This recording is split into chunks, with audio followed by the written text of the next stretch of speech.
ஓம் ஸ்ரீ குருப்யோ நமக. நன்றாக குருவாழ்க, குருவே துணை. பரபிரம்ம ருத்ரகாயத்ரி ஞானசரத்து நண்பர்களுக்கு வணக்கங்களும் வாழ்த்துக்களும்.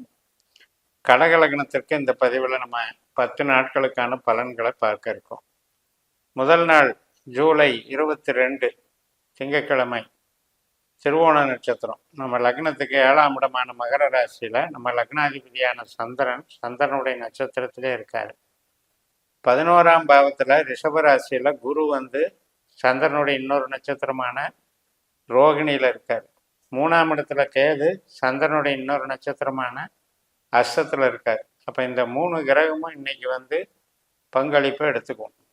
அப்போ 3ஆம் இடம், 7ஆம் இடம், 11ஆம் இடங்கிறதெல்லாம் ஆரோக்கியத்துக்கும் நல்லது, திருமண வாழ்க்கைக்கும் நல்லது, உறவுகளுக்கும் நல்லது, சுபகாரியங்களுக்கும் நல்லது, அதே நேரத்தில் வேலை பொருளாதாரத்துக்கும் நன்மை தரும். அப்போ நல்ல நாளாக இது அமைகிறது. மறுநாள் ஜூலை 23ஆம் தேதி செவ்வாய்க்கிழமை, அவிட்ட நட்சத்திரம். மதியம் காலையில் 9:20 வரைக்கும் 2ஆம் பாதம், அதுக்கப்புறம் 3ஆம் பாதம். கும்பராசியில் செவ்வாயினுடைய அவிட்ட நட்சத்திரம் சந்திரன் போவார். செவ்வாய் கிரகம் சூரியனுடைய நட்சத்திரத்தில் ரிஷபராசியில் இருக்குது. 12ஆம் வீட்டில் செவ்வாய் சூரியன் மாதிரி செயல்படுறாரு. அப்படிங்கிறதுனால கடன் கொடுக்கல் வாங்கல கொஞ்சம் எச்சரிக்கை. அதனால் வரக்கூடிய பிரச்சனைகள், அது மாதிரி ஒரு பக்கம் கடன் வாங்கி இன்னொரு பக்கம் கடன் அடைக்கிறது, செலவுகள், திடீர் மருத்துவ செலவுகள், இதுக்கெல்லாம் காரணம் இருக்குது. சகோதர வழியில் அவ்வளவு சிறப்பாக இல்லை. பூமி சார்ந்த விஷயங்களும் அவ்வளவு நன்மை தராது. அதனால் இந்த செவ்வாய் நட்சத்திரம் காலையில் 9:20க்கு கும்பராசியில் சந்திரன் வராரு. மறுநாள் புதன்கிழமை ஜூலை 24 நமக்கு முதல் நாள் செவ்வாய்க்கிழமை நைட்டு 8:18க்கெல்லாம் இந்த நட்சத்திரம் முடிஞ்சிடுது. கும்பராசியில் சந்திரன் செவ்வாய் மாதிரிங்கிறது செவ்வாய்க்கிழமையோடு முடிஞ்சிடுது. மறுநாள் புதன்கிழமை ஜூலை 24 சதய நட்சத்திரம். 9ஆம் வீட்டில் சந்திரன் ராகுனுடைய நட்சத்திரத்தில் இருக்காரு. ராகு 10ஆம் வீட்டில் இருக்காரு சனியினுடைய நட்சத்திரத்தில்.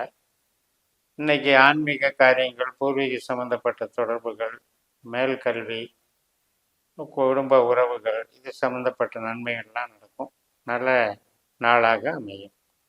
மறுநாள் ஜூலை 25 வியாழக்கிழமை, பூரட்டாதி நட்சத்திரம் சாயந்தரம் 4:16 வரைக்கும். முதல் நாள் சாயந்தரம் 6:14 புரட்டாதி நட்சத்திரம். புரட்டாதிங்கிறது குருவனுடைய நட்சத்திரம். இதே பூரட்டாதி நட்சத்திரத்தில் தான் சனி பகவான் 9ஆம் இடத்துல குருவோட நட்சத்திரத்தில் இருக்கார்.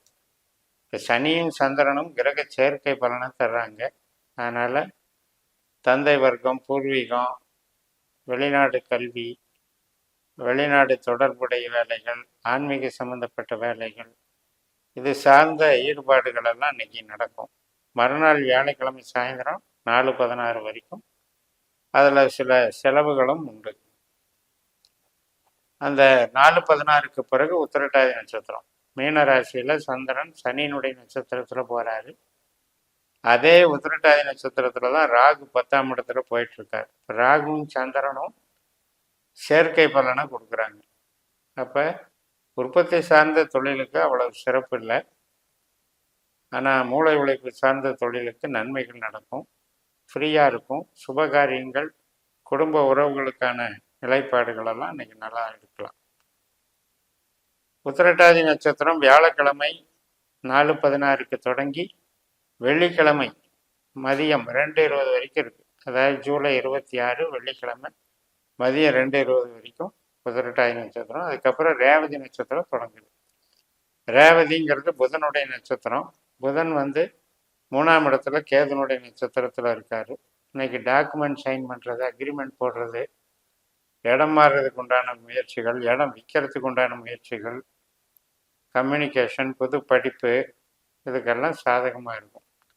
ஐடி லைனில் இருக்கவங்களுக்கும் சிறப்பாக இருக்கும். இன்னைக்கு நல்ல நாளாக இருக்கும். சுபகாரியங்களுக்கும் நல்லா இருக்கும். சனிக்கிழமை மறுநாள் ஜூலை 27 மதியம் 12:59 வரைக்கும் ரேவதி நட்சத்திரம். அதுக்கு மேலே அஸ்வினி நட்சத்திரம். அஸ்வினி என்பது கேதுனுடைய நட்சத்திரம். கேது வந்து நமக்கு 4ஆம் இடத்துல சந்திரனுடைய நட்சத்திரத்துல இருக்கார். அதே சந்திரன் வந்து கேதுனுடைய நட்சத்திரத்துல பரிவர்த்தனை வாங்கிட்டு இருக்காங்க. அதனால வீடு கட்டுறது, இடம் வாங்குறது சம்பந்தப்பட்ட விஷயங்கள்ல இன்னைக்கு தலையிடக்கூடாது. கொஞ்சம் பரிவர்த்தனைகள் தடைகளை ஏற்படுத்தும், குழப்பங்களை ஏற்படுத்தும், உறவினர்கள் வகையில கலகத்தை ஏற்படுத்தும். இருக்கிற வேலையை செஞ்சுக்கிட்டு கொஞ்சம் அமைதியா போயிட்டு இருக்கணும். இந்த அஸ்வினி நட்சத்திரங்கிறது சனிக்கிழமை நண்பகல் 12:59க்கு தொடங்கிறது. ஞாயிற்றுக்கிழமை நண்பகல் 11:47 வரைக்கும் இருக்கு. மேசராசியில சந்திரன் அஸ்வினி முடிஞ்சு பரணிக்கு வர்றாரு 11:47க்கு ஞாயிற்றுக்கிழமை இன்னைக்கு. அப்ப சுக்கிரனுடைய நட்சத்திரம். சுக்கிரன் வந்து நமக்கு 2ஆம் இடத்துல புதனுடைய நட்சத்திரத்துல இருக்கிறதுனால, ஆயில்யத்துல இருக்கிறதுனால பண வரவுக்கு நல்லா இருக்கும். கலை திறமைகள் மூலம் பணம் சம்பாதிக்கிறது, சில அன்பளிப்புகள் கிடைக்கிறது, நண்பர்கள் மூத்த சகோதர வகையில் ஆதாயம் கிடைக்கிறது, சிறப்பான நன்மைகள், தொழில் பலம், அங்கீகாரம், சொந்த தொழிலையும் வருவாய் மிகுதி, இதெல்லாம் நல்லபடியாக நடக்கும். இந்த ஞாயிற்றுக்கிழமை நண்பகல்ல தொடங்கி பரணி நட்சத்திரம் திங்கட்கிழமை காலையில் 10:54 வரைக்கும் இருக்கு. அதுக்கப்புறம் வந்து கார்த்திகை நட்சத்திரம் தொடங்குது. கார்த்திகை ஒரு பாதம் மேசராசியில் முடிஞ்சு சாயந்தரம் 4:44க்கு ரிஷபராசிக்கு சந்திரன் மாறுறாரு 12ஆம் இடத்துல. சூரியனுடைய நட்சத்திரம். சூரியன் வந்து நமக்கு சனியினுடைய நட்சத்திரத்தில் இருக்கிறதுனால புது காரியங்கள், உறவு சம்பந்தப்பட்டது, புது நபர்களை சந்திக்கிறது, வெளிநாடு தொடர்பு, போதனா மார்க்கம், அதனால் இன்ஸ்டியூஷன் சார்ந்த நன்மைகள், ப்ரொஃபஸர் வேலை, ஸோ இது மாதிரி மூளை உழைப்பு சார்ந்த வேலையில் இருப்பவங்களுக்கு இன்னைக்கு நன்மைகள் நடக்கும், சிறப்பாக இருக்கும். ஜூலை 30ஆம் தேதி செவ்வாய்க்கிழமை காலையில் 10:23 வரைக்கும் கார்த்திகை நட்சத்திரம். அதுக்கப்புறம் ரோகிணி நட்சத்திரம். சந்திரன் நட்சத்திரத்திலே போகுது. ஏற்கனவே 12ஆம் இடத்துல குரு அங்கே இருக்காரு. இன்னொரு சந்திர நட்சத்திரமான அஸ்தத்துல கேது 4ஆம் இடத்துல இருக்காரு. அதனால இந்த 4ஆம் இடத்துலையும் 12ஆம் இடத்துலையும் கிரகம் இருக்கிறதுங்கிறது வந்து ஒர்க்லோடு அதிகப்படுத்தும், தூக்கமின்மையை குறிக்கும், உறவுகளில் ஏற்படக்கூடிய சஞ்சலங்களை குறிக்கும். அதனால இன்னைக்கு ஈடுபாட்டை கொஞ்சம் குறைச்சிக்கணும். இந்த ரோகிணி நட்சத்திரம் வந்து புதன்கிழமை ஜூலை 31ஆம் தேதி காலையில் 10:12 வரைக்கும் இருக்கு. அதுக்கு மேலே மிருகஸ்ரீஷ நட்சத்திரம். செவ்வாயும் ரோகிணி நட்சத்திரத்திலே தான் இருக்கு. அதனால செலவுகள் அதிகமாக இருக்கும். உறவுகள் வழி சஞ்சலங்கள், பகை, கலகங்கள் இதுக்கெல்லாம் காரணமாக இருக்கிறதுனால, கடன் வழி தொந்தரவுகள், மருத்துவ செலவுகள் இதெல்லாம் காரணமாக இருக்கிறதுனால இந்த 2 நாட்கள்லையும் கொஞ்சம் கவனமாக பார்த்துக்கணும்.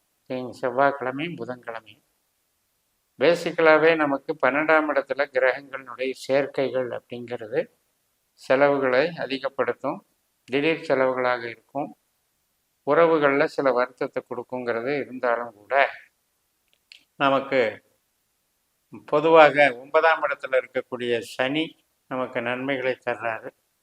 அதே மாதிரி தொழில் சார்ந்த நன்மைகளை ராகு தர்றாரு. அதை வச்சு பொருளாதார மேம்பாடுகள் நமக்கு நிச்சயமாக உண்டு என்று கூறி நிறைவு செய்கிறேன். இந்த சேனலை சப்ஸ்கிரைப் பண்ணி ஷேர் பண்ணுங்கள். உங்கள் தனிப்பட்ட ஜாதக பலாபலன்களை என்னுடைய வாட்ஸ்அப் நம்பரில் தொடர்பு கொண்டு பலன் பெறுங்கள். உங்களிடமிருந்து விடைபெறுகிறேன். உங்கள் JMS. நன்றி, வணக்கம்.